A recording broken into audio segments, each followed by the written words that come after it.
Today, we have the pleasure of speaking to Jacqueline Arthur, who is the Global Head of Human Capital Management and Corporate and Workplace Solutions at Goldman Sachs. So, Jacqueline, first off, thank you so much for joining us today. Thanks so much for having me. It's hard to convey the epic tale of Goldman Sachs. So, it was founded in 1869, single room, single founder. And in the interim, Goldman Sachs has repeatedly reinvented itself to thrive through market upheavals, geopolitical turbulence, technological revolutions, and unrelenting waves of innovation in terms of financial service products. Um, while many once mighty Wall Street rivals have been relegated to the annals of business history, Goldman has emerged as a global powerhouse. So, to give you a sense of Goldman today, it operates in over 40 countries with a headcount of more than 46,000 employees. In 2024, Goldman's total assets under supervision exceeded 3 trillion. That's a big number. So, to put that in context, that's comparable to the GDP of France. And since its IPO in 1999, Goldman Sachs has handily outperformed its remaining peers in terms of total shareholder returns. So Goldman is a giant of finance. But what we find fascinating is it's an exceptionally nimble giant. So CultureX recently analyzed feedback from nearly 100,000 employees across 35 global diversified financial service institutions. And in this analysis, we benchmarked Goldman against its peers in terms of how frequently and how positively the firm's employees discussed more than 125 topics when they wrote online job reviews for Glassdoor. And then we compared these scores for Goldman to employees' counterparts at peer institutions. And so one thing that just jumped off the page is that Goldman was scored at the very top of its peer group in terms of agility, how well the firm responds and seizes opportunities in its market. Um, and this is, I mean, just to give you some sense of what this chart is doing is we've converted how frequently and positively employees talk about agility across these 35 different diversified financial service groups and converted them to Z-scores. So we're expressing them as a standard deviations above or below the mean of the industry average. Uh, Punchline, Goldman at the top, nearly 2 standard deviations above its peer group in terms of how positively employees talk about agility. Now, our we this is part of an ongoing research project and part of an ongoing podcast series looking at firms that excel at agility, despite the fact they're large, despite the fact they've been around for a long time, like Goldman has. And what we found is that there are five things that the most agile companies, like Goldman Sachs, do particularly well. So one is they remove bureaucratic obstacles to action. They get obstacles out of people's way so they can take initiative. Two, employees think and act like owners. They take initiative, they take responsible, they take an enterprise-wide view. Three, the company provides strategic context to guide decisions. So you're empowering employees, but those employees understand what the big picture is, so they're moving in the same direction as the firm as a whole. Four, you have candid discussions about even the most difficult topics. And these are around challenging the status quo to innovate, providing candid performance feedback to help people to understand what the standards are and how they're doing, to talk about what's not working quickly enough to course correct. So candid discussions across those different topics, and then relentlessly fighting complacency, which as you know, if firms are agile, they tend to succeed. If firms tend to succeed, many, not Goldman, but many get complacent. And the most agile firms fight this relentlessly. So what's interesting again is that Goldman not only does well on their aggregate scores of agility, but on each of these components, which we separately measure in our analysis, Goldman excels in terms of ownership, in terms of psychological safety and people's ability to have candid discussions, in terms of communication and clarity of strategy, and the ambition that acts as a counterbalance against complacency. So Goldman is kind of off the chart in terms of how well they do in agility in general, but also on the very traits that we find in other companies that excel at agility. Goldman also does really well. So today what we're going to do is dig in and discuss some of the practical approaches that Jacqueline and her team and their colleagues at Goldman employ to maintain agility even as the firm grows, even as the world continues to change. And these, we'll see what we cover, but they could include hiring, promotion, training, incentives, and formal social norms. All of the mechanisms at a firm's disposal to increase agility and learn from absolutely one of the best. Well, I mean, Donald, first of all, what an amazing setup. I'm excited to have this discussion with you, but it's really great to hear what's come through and the team's research on this topic. And I certainly feel like there's a lot we can dig on here. Perfect. Yeah, well, thanks so much, Jacqueline. There is a lot to dig in on, and Don mentioned a few of the many areas where Goldman is kind of off the charts. Two standard deviations above average for agility, for ownership, for ambition. But actually, the area we measure about 150 evidence-based topics for this research, and the single topic that Goldman scored the highest on, a remarkable 5 standard deviations. So kind of really off the charts of being off the charts was actually how positively employees spoke about their colleagues in terms of being intelligent, hardworking, and impressive. And I've noticed this too with my friends who work at Goldman, with my interactions with Goldman. You just manage to attract some of the most intelligent, hardworking, and very impressive people. So our first question is, how do you get them? What is the value proposition to employees that allows you to attract the best and brightest potential employees? Yeah, I mean, first, it's truly validating to hear that this data literally puts Goldman Sachs, quote unquote, off the chart, using your words. Um, from my perspective as a CHRO, and what I consistently hear from our employees really around the world, that sentiment about our colleagues is precisely what makes Goldman Sachs special. And it's certainly the reason I was attracted to the firm many years ago, and definitely why I've stayed. And as I talk to others, that just resonates and comes through kind of time and time again. And it's also something we really see strongly reflected in the feedback and sentiment that we measure every year in our annual survey of our employees. But I would say, over our 150 plus year history, our culture has really been a strategic differentiator for the firm. It's not just a legacy; it's a really living, breathing part of who we are. And even as the firm evolves, our culture remains deeply ingrained in our core values. And those, we have 4 simple core values that we keep kind of, they're our North Stars. So partnership, client service, integrity, and excellence. And these are really foundational to everything that we do. I think at the heart of it, going to your question on talent, our people are our greatest asset. They are ultimately the driving force behind our performance as an organization and ensuring that we really deliver with excellence in everything we do for our clients. And I think 2 of the fundamental cornerstones of the value proposition that allows us to attract, this best in class talent is really our unwavering commitment to fostering long-term growth in careers, and then also prioritizing employee well-being.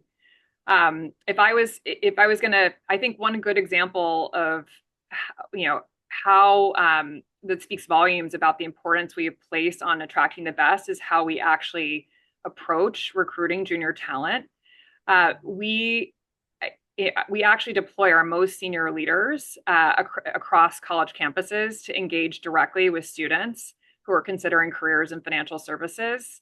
And this hands-on approach is really critical because it allows us to attract top talent. These employees or potential employees hear the value proposition of starting and building a career at Goldman Sachs directly from those who've experienced it in their own careers.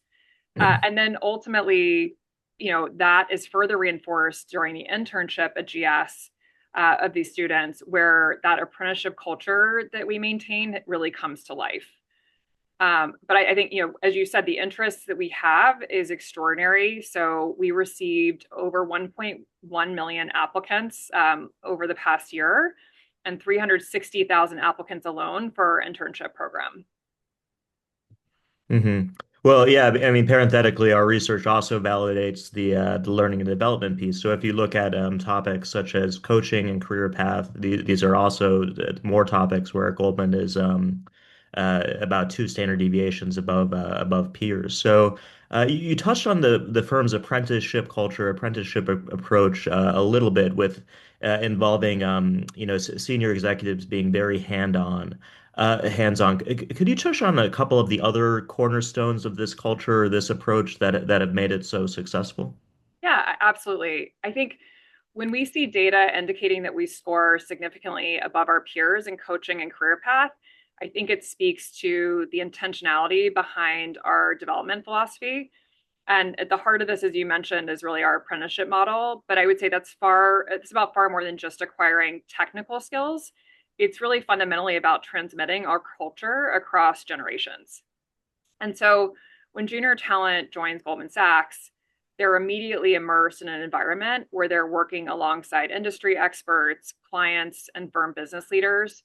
And this isn't really just about learning the ropes. It's about gaining access to unique development opportunities, and really at the very beginning of their careers. I think as I talk to our entry level talent, many of them are surprised at how quickly they're integrated into solving real world complex problems and the flat organizational structure. But it's also about building trust and fostering collaboration and ultimately cultivating a shared sense of purpose, which helps us to retain and inspire and develop these employees. Look, I'd say the commitment to development is not confined to new hires. I think it's just the beginning. Ultimately, we offer continuous learning and development programs that really span the entire employee life cycle, from entry level to focus on managers to our most senior partners. So one of our leadership development programs, Pine Street, which is actually named after the origins of the firm, is responsible for really leading, training, and developing our next generation of leaders, our partners. And so this is something we take very seriously, kind of at all levels of the organization in terms of approach. But I think one of the things we're most proud of in this is really the fact that we still carry that partnership ethos that we were founded on. Our partners are really considered true stewards of the firm's legacy, and actively shaping its direction and ultimately ensuring the continuity of our culture. And so I think this model really promotes a focus on junior talent as truly the next generation of leaders. And we see that 40% of our partners started as campus, so entry level talent. And so when we approach recruiting and developing that talent, we're truly looking at it as next gen talent at Goldman Sachs. And I think that really does differentiate the approach and the level of investment that we put into this cohort at an early stage in their careers.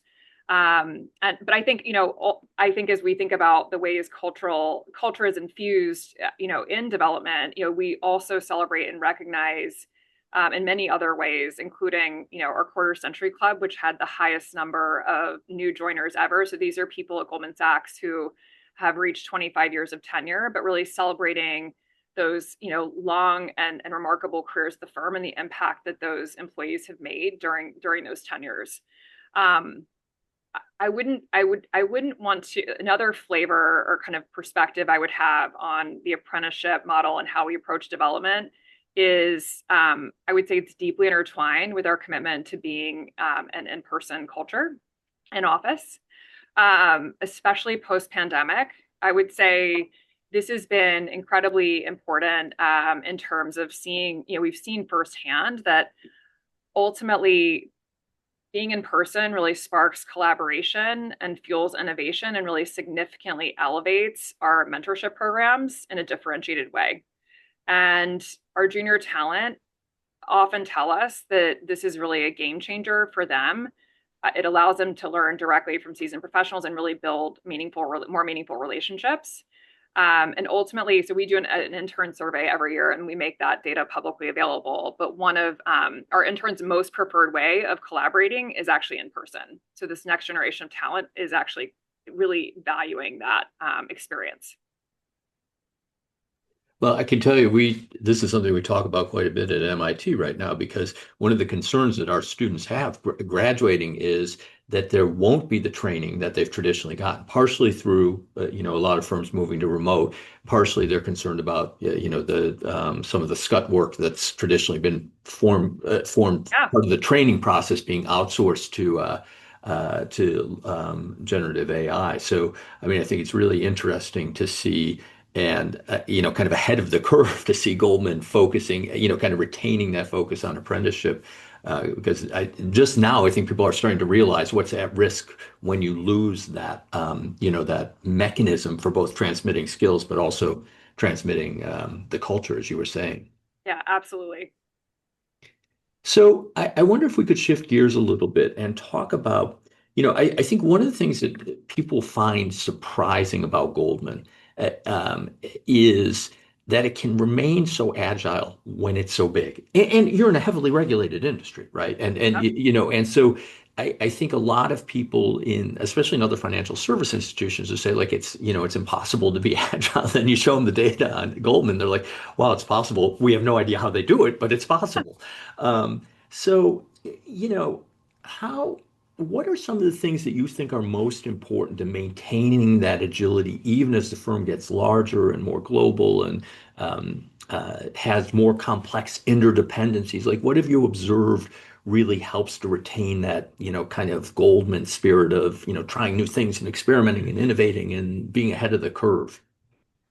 Yeah, I mean, look, I think culture and talent strategy definitely play a key role in helping us to maintain our agility. I think, I mean, you said something at the very outset of this. So the importance of acting like an owner in terms of an agile culture. And I think that is a cornerstone of kind of our philosophy. So in our day-to-day businesses, we are really encouraging our employees to act like owners. And really, what does that mean? Intentionally reducing bureaucratic layers and empowering our teams with significant autonomy so that ultimately decision making is swift, accountability is clear, even as we operate, as you said, in a largely dispersed organization at a global scale and at a very fast pace. I think this approach really cultivates an innovative culture where individuals are trusted with responsibility and they feel empowered to make decisions. And this again is something, we're very data oriented and we actually measure this in our annual sentiment surveys. Do our employees feel empowered to come up with new and better ways of doing things? And that we score extraordinarily high on that question in particular, really across all levels of the organization. And so I think it is part of our talent philosophy and something that is very highly prioritized. I think I've talked a little bit about our relentless focus on identifying and developing and ultimately by doing that retaining the best.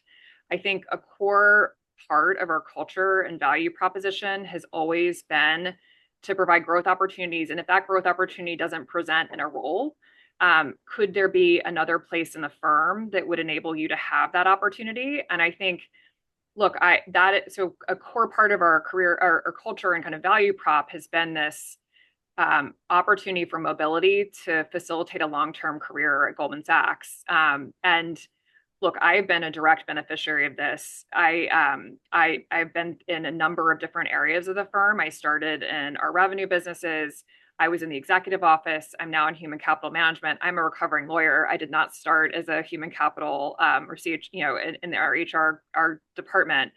But ultimately, I think when we actively encourage and facilitate this internal movement, essentially we're rehiring our best talent and recontracting with them in terms of the value proposition of a career at Goldman Sachs, which keeps them inspired and motivated, but it also serves a greater purpose for the organization because it creates incredibly well-rounded professionals who have a much broader exposure, understanding how various parts of the firm connect, understanding our culture better, from that perspective. And I think providing significant advantages in terms of judgment and clarity, which are really critical for agile decision making.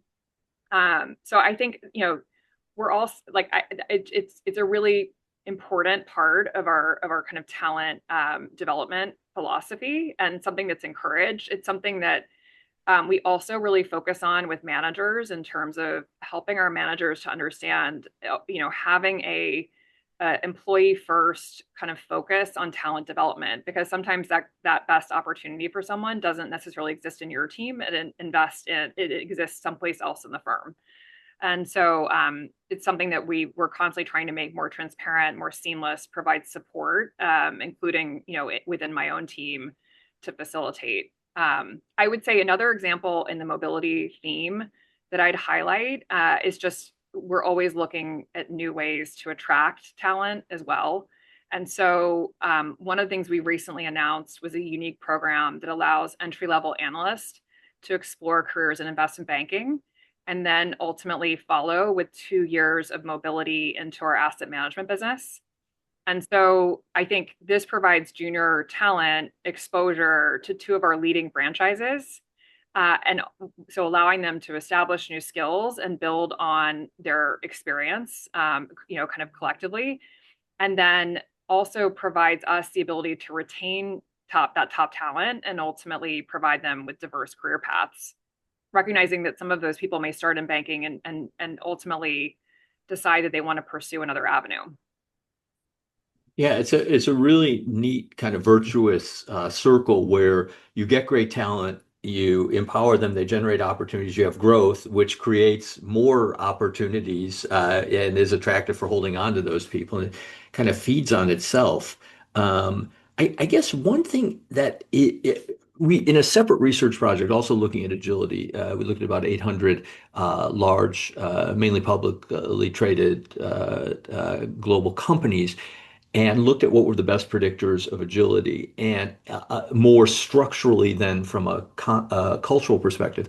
And the single best, the two of the three best, strongest predictors of agility at the organizational level were around mobility of talent. One was about reallocating resources in general, including talent, and one was specifically about reallocating talent. And I think in a lot of organizations, the challenge is they recognize conceptually, like, yeah, the world changes, we have new priorities, we need to be shifting talent. It's good for the people, of course, they get to work on things they're excited about and pursuing new opportunities, but it's also great for the business as a whole. And yet, from a process perspective, or kind of internal dynamics perspective, that ability to reallocate resources is lower than what organizations would like. So how, is it a cultural thing? Is it the partnership? Is it a process thing? Like, how do you maintain that fluidity of human capital so that the people are going to both where they're, passionate and excited and going to learn more, but also where really new, exciting opportunities are being pursued? So I mentioned being a data-oriented person, and many of our people being data-oriented people. And I think one of the ways I've tried to bring this to life for our professionals, in terms of thinking with an employee-first mindset around opportunity, is with data. And so we know for our top performers, if they're exploring opportunities, they're not just exploring opportunities internally, they're looking outside of the firm as well. And so, and ultimately, I want to keep those people at Goldman Sachs and build their careers here, because they've demonstrated their excellence, and we see it time and time again, that people are capable and incredibly impactful as they transition into other roles, and it's both impactful for them and impactful for the firm. And so we've really tried to open the eyes to managers in terms of, while you have an incredibly valuable person on your team who is, a key person for you, ultimately this is about retaining this person at the firm, because the data suggests that if you're not able to offer them that next stretch assignment, which we would encourage you to do, they're likely to look for that someplace else. And so it's either inside the firm or it's outside. And so I do think that is, that kind of providing that transparency. And look, I think for our employees, within human capital, we're there to support them in terms of that journey, whether it's thinking about, development and opportunities and how to navigate conversations with a manager around career progression inside their team, or to think about, what that next opportunity in the firm could potentially look like.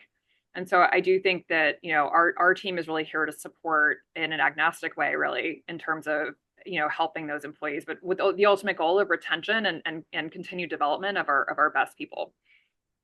Yeah, that's great. I mean, bringing that extra, reminding people of the external job market, and if they're not, if the great talent isn't finding those opportunities internally, they're going to look somewhere else. Our people have growth mindsets. They're ambitious. They want to be challenged. And so, and we have to, that's why we have to continually kind of recontract with our employees around that value prop. And so you've mentioned on several occasions kind of data orientation, which surprises me not at all for Goldman. I mean, all the Goldman folks I know are very data oriented. So just one last question on this kind of removing obstacles to action. Do you have any mechanisms to identify in the organization, like, hey, this is a process that maybe is, it's costs outweigh its benefits, or it's growing a little too rigid? Is there some mechanism by, because again, with 46,000 employees, that's a lot to keep track of. Some mechanism to identify, like, this seems to be getting in the way of people taking initiative, experimenting, trying new things. Let's see about how we can address it. Yeah, I mean, I think that one of the things we do in our annual sentiment survey is we ask people both. There's two kind of questions that we ask that are free text. One of them is what's had the greatest positive impact in your experience at the firm, because we want to know those things. But also, what would you change, or what change would you recommend to have a positive impact on the firm? And so ultimately understanding if people feel like there are aspects of bureaucracy or inefficiency or time zone challenges, it's one way that we're able to actually keep a finger on, kind of what's happening across different cohorts, different regions, different businesses. Yeah, no, we found the same thing. I mean, in our research, we've analyzed tens of millions of Glassdoor reviews, for instance. And one of the questions is, what advice do you have for management? It is amazing the granularity and Yeah, quality of recommendations that, people they want to be helpful. They want to make suggestions on how to improve. we definitely have. We had over 36,000 comments, and so from our employees. So we have a very active employee base who's happy to share feedback. 36,000 comments. We can analyze that in our sleep. Yeah, absolutely. So return to ownership for a second. With ownership, there's always this tension between empowering employees, saying, be free, have autonomy, but then on the other hand, you also want them to be accountable for results. So, and these are, by the way, both things that Goldman excels at. So, how does Goldman pull this off? How does Goldman manage to excel at both empowerment and accountability at the same time? Yeah, so I would highlight a few things. First, I'll go back to our partnership culture, which I think is central to this balance. And so, mainly in the sense that it really emphasizes collaborative accountability. So, individual success is ultimately intrinsically intertwined with collective achievement. This means that while we empower individuals to take initiative, their efforts are always viewed within the context of a broader organizational goal and the overall success of a team. And so our leadership style is really rooted in the origins, our origin story as a partnership, and oriented towards fostering cross-functional collaboration, and shared accountability, and really creating an environment where every point of view is valued and ideas are weighed on merit. I think I referenced, I talked a little bit about kind of employee development previously, and maybe I'll touch a bit about how we think about our performance management framework, which I think is an important element of fostering both empowerment and accountability. So we have something at Goldman Sachs we call three conversations at GS. And this framework for performance management is really designed to be a continuous process. And so not just an annual mark to market on how you're performing in your role. And so it starts at the beginning of the year with employees setting clear and measurable goals, which are both personal goals and also really aligned to the priorities of the team and the firm. And so those they align on with their managers. And then mid-year, we have a mid-year check-in with the manager to really assess kind of progress on those goals, offer support, potentially recalibrate as things have evolved. And then finally, at year end, we provide a more comprehensive year-end conversation with managers that includes kind of gathered, balanced feedback from a variety of colleagues across levels and regions and areas. And so I think this approach really ensures that our people are continuously investing in their personal development, and also that our managers are continuously investing in our employees in a way that is aligned to both empower them and make sure that we're focused on the opportunities you want to prosecute, and there isn't any confusion about that. I think another really important part of our feedback process is if you are a manager of employees, you also receive feedback on your effectiveness as a manager. And so we see a direct correlation in our data between good managers and retention of high performing employees. So this is data that we really focus on in terms of ensuring we're getting managers the right tools to continue to develop and support their employee base. I think the formal process is very impactful, but ultimately, going back to something you said about real-time developmental feedback earlier, I personally believe that's one of the most impactful things our people can do to invest in professional development of their teams and make sure that we're both accountable and empowered. And so you always know where you stand. I think we've really tried, we have an incredibly high performing, kind of employee base. And so what we really tried to do is emphasize this is how the best gets better. Developmental feedback is critical to your ability to, calibrate how you're operating and to really improve. And so and grow as an employee. And so I think, we place a really strong emphasis on coaching and feedback, and not just kind of the kind of evaluative feedback you get in a performance review, but also this ongoing in the moment, great job, recognition. Also, this is what you could have done better, because we find that those are really impactful moments to influence, kind of strategic direction and how employees are operating. And so I think it's a delicate balance in terms of these kind of empowerment and accountability, but ultimately the success, I think, comes from a deliberate effort to cultivate that culture of partnership and also to provide clear performance expectations and continuous feedback. Hmm. Got it. So, I mean, you touched on this a bit with the clear performance expectations and the clear goals across possibly across functions as well as across teams. Just one more thing, Goldman excels on, at least on the internet, is cross-unit collaboration, which is also to some extent going to involve, everyone being on the same team about goals and objectives and so forth. But it's a little bit different than empowerment and accountability. So, besides what you've said already, are there any, what advice would you have to a leader who's trying to cultivate cross-unit collaboration in a large organization? Yeah, so I love this question because I think this is one of the examples of how a culture can and should evolve. So a cornerstone of, I would say, how we achieve this and having our employees take an enterprise-wide, kind of view and ultimately focusing on cross-divisional collaboration is through what we call One Goldman Sachs. And this is the very first firm-wide strategic priority of our current leadership team. And it's truly evolved, I would say, into the operating ethos of the firm. And essentially what One Goldman Sachs is breaking down silos and bringing the full breadth of our intellectual capital and expertise from all of our businesses to bear for our clients. And so it really means serving our global client franchise in a more integrated and comprehensive way, and ensuring that clients benefit from the collective strength of the entire firm, not just any one division or team. And so I think this mindset has been instrumental in bringing our people closer together, both structurally as well as culturally, which in turn has really unlocked significant opportunity for cross-business collaboration.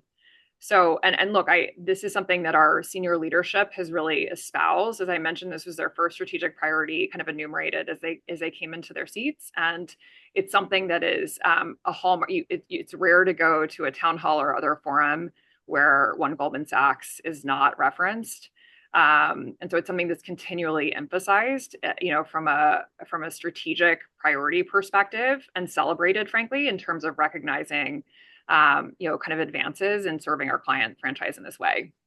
But I would say the other piece of this is really, having a strong set of core values, which I talked about earlier. So we have our four enumerated values: partnership, client service, integrity, excellence. And no matter where you sit in the organization, that's foundational to how you do your job. And so these are actionable practices that we literally translate them into what does this look like for your job, because they might be different if you're working with a client or serving an internal client, but ultimately they inform decision making every single day, and they're deeply embedded in our culture and really help align people around common standards of behavior and a shared understanding of success. And so I think by having a clear unifying strategy like One GS and reinforcing it with our core values, we're really ensuring that our employees are always thinking about how their contributions impact the firm as a whole. And that leads ultimately to better outcomes for our clients and for the firm. If we could just double click on that for a minute, because as you said, kind of key priority for Goldman and for a lot of firms is just the ability to, they get, I think a lot of leaders understand the ownership, the empowerment component and accountability. They don't always match them as well as Goldman does, but they understand it. The bit that is often missing when they think about owners is owners taking an enterprise view and thinking like, okay, this is what's good for me locally. I got to deliver the results, but how does this fit into the bigger picture?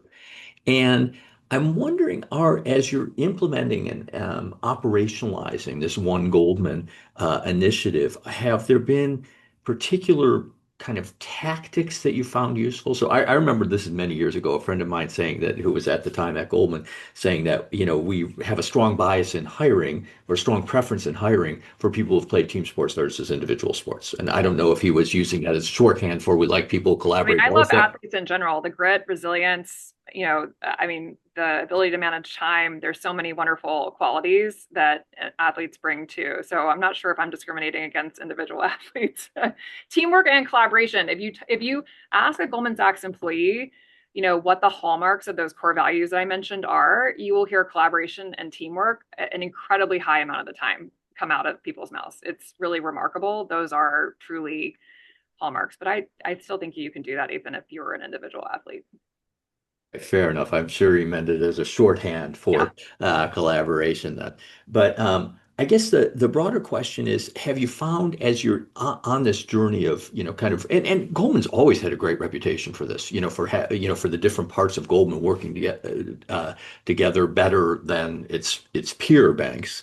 But as you're, trying to even strengthen that ability to work across silos, have you found any kind of tactics that have been particularly useful in hiring and how you think about partner promotion in terms of communication, incentives? I don't know. Yeah, Uh, I'd just be definitely. I mean, so I mentioned communication. I think, as you're focusing on a shift in strategy and you're trying to align the organization, it's incredibly important to be transparent, and ultimately to measure yourself against that. And so I think our leadership team has done just that and has kept this kind of at the forefront in terms of assessing progress. I think the other thing we did was ultimately empower a group of partners, senior leaders in our firm, to take ownership of the initiative. So we actually have leaders of our One Goldman Sachs initiative who are spending a significant portion of their time driving forward this strategy across our businesses. And so they're spending time working really across our businesses to connect the dots and to really and also to change our culture in terms of how people work with one another to support our client relationships. And so I think that again, going back to that partnership culture and the importance, the important role our senior leaders play in being stewards of that, that has been a key aspect of success is having partners who feel that collective responsibility for advancing the strategic initiative in the firm. And ultimately, playing back that transparency on how we are progressing on that to our broader, employee base. Got it. Perfect. So I'd like to switch gears here and talk a little bit about another one of the critical components of agility, which is the ability to have candid discussion. So I think this is something that a lot of leaders don't fully appreciate is that, agility requires doing new things. New things means you have to challenge the status quo, or else it's not new, it's old. Yeah. You people you're going to hold people to a standard that's very high and rightly so, and that will require, kind of frank discussions about where they're doing well, but where they also have opportunities for improvement. And maybe the discussion that people struggle with the most is we're trying something new and it's not working quite the way we planned, which is the nature of trying anything new. Nothing goes exactly according to plan, and very few things even move directly in the according to plan early on. And so you need to have those difficult discussions about what's not working early enough to course correct. That's, and all of this is just part and parcel of agility, part and parcel of adaptation and innovation. So how in Goldman do you ensure that people, kind of have these tough, candid discussions that are necessary to, kind of keep reinventing the institution in the way that, you have for 150, 160 years almost?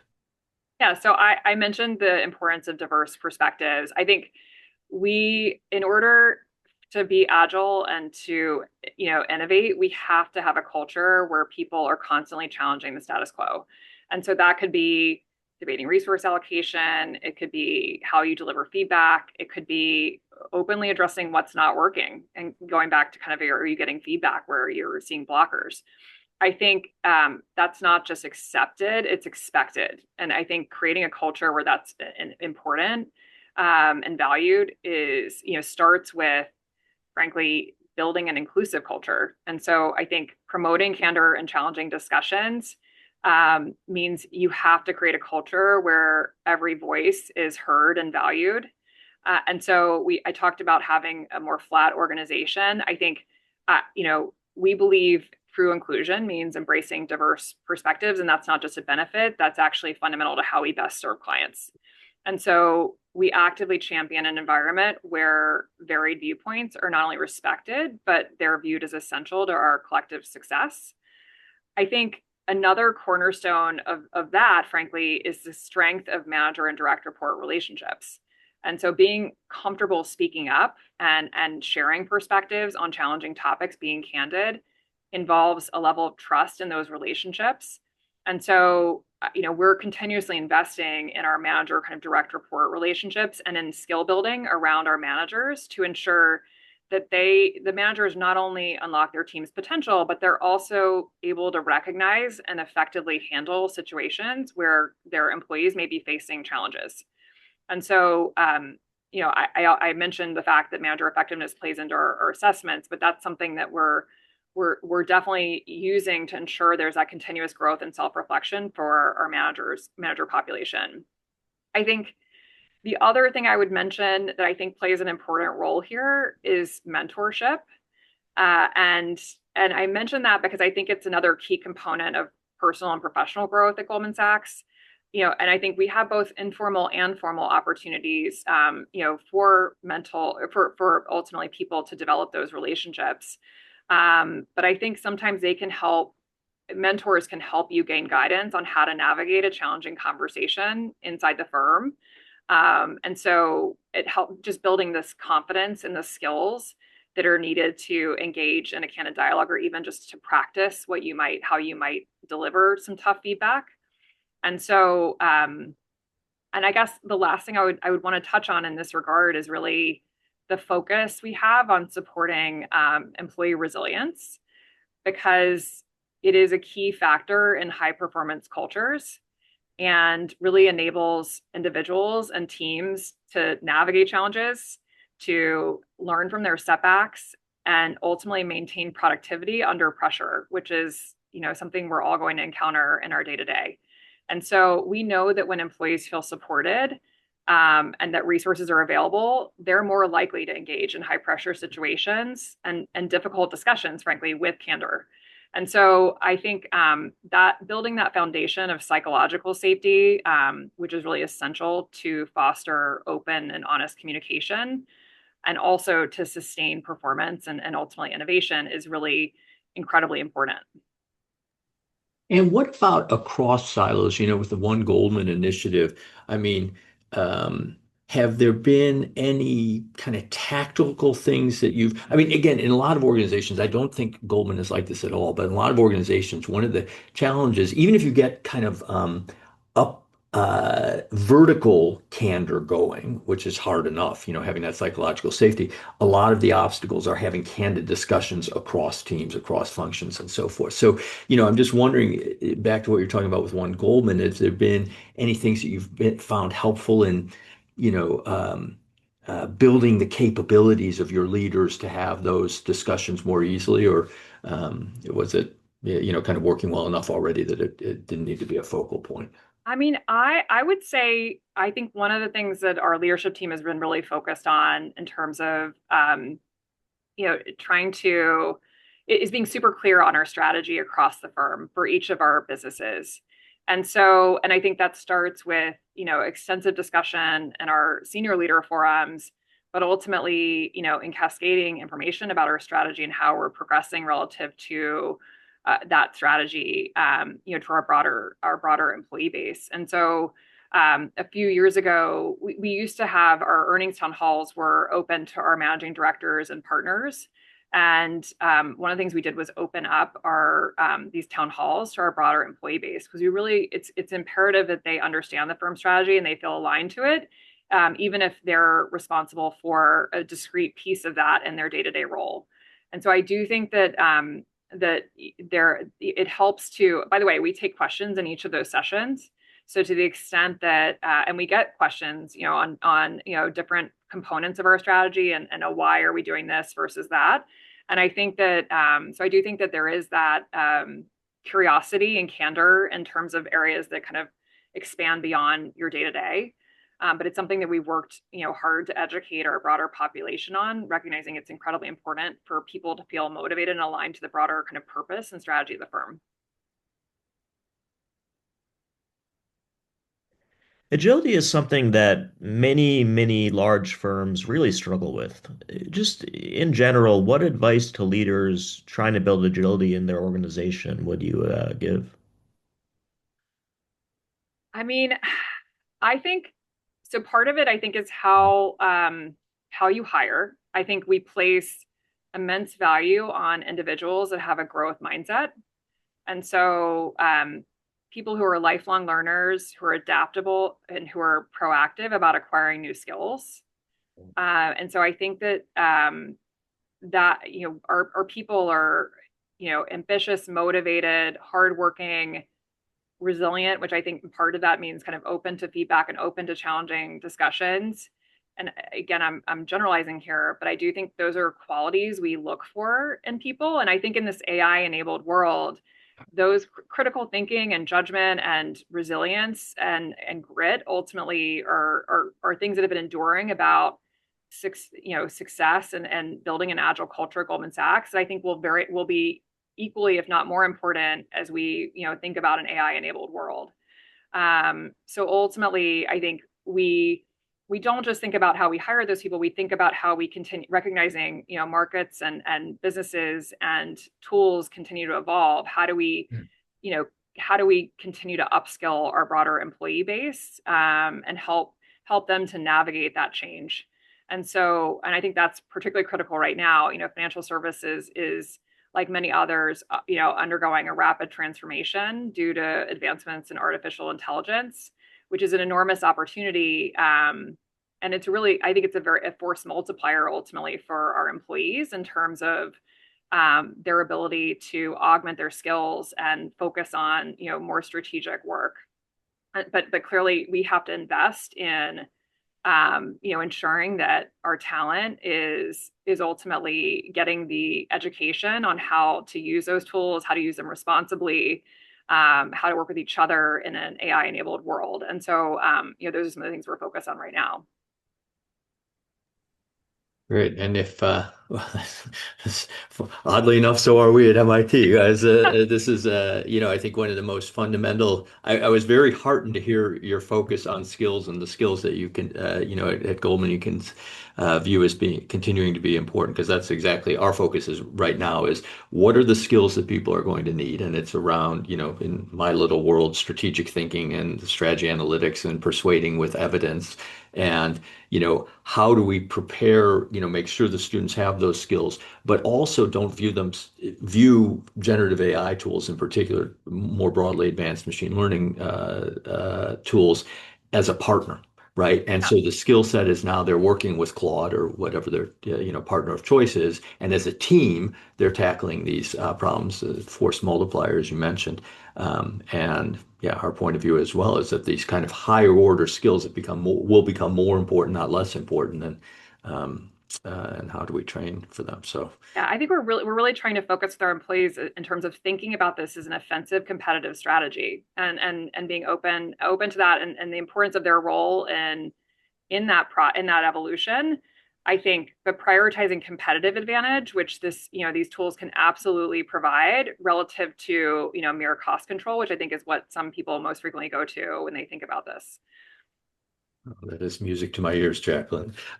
So we're just about out of time. One question I want to come back to, which is just as we've been going through this conversation, what I keep thinking about is every organization I know. Well, I'm trying to think of an exception. Goldman is really the only exception I can think of that you've been around for this long and gotten this big and been this successful, in terms of total shareholder returns, prestige, just the great things your alumni go on to do, the great things your professionals do, how you avoid resting on your oars, right? Like most I think US Steel or Kodak, these companies that were, for so long so successful, and and Goldman has singularly avoided that trap. And it's really A, impressive, and B, I'm just so curious as to, and you've touched on some of these things, people you hire, obviously, and so forth, but what's your sense? How does Goldman avoid that trap that so many successful companies fall into? Yeah, I mean, so I think, listen, first of all, it's incredibly complimentary, what you said about the firm, and it's wonderful to have this discussion with you guys. I think, look, we truly believe to stay ahead, and to keep evolving, that it all comes back to the people and the culture we build around them. And so when you have talent that's looking to grow and ultimately an environment that champions that mindset, I think it becomes the bedrock of the organization, that's really constantly challenging itself to do things better. It feels like it's in part of our DNA. It's something we really embed. And, I talked about it, in the beginning, our partners really, kind of bringing our junior talent into that culture. And I think that's very much part of it. So we talked about, what we look for in talent, that I think, helps to position people to be open to that.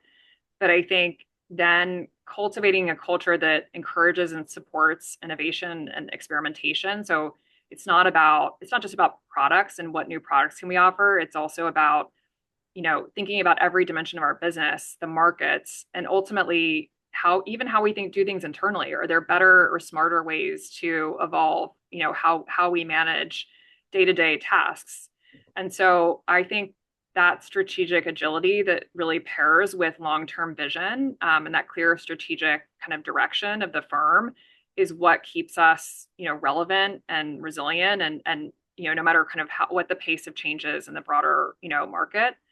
Um, the shared set of goals, I can't emphasize enough how important that is in terms of, and it underpins everything we do. And that all comes back to clients. I think the client centricity of our model, it really promotes a relentless focus on how do we deliver more, better, faster for our clients.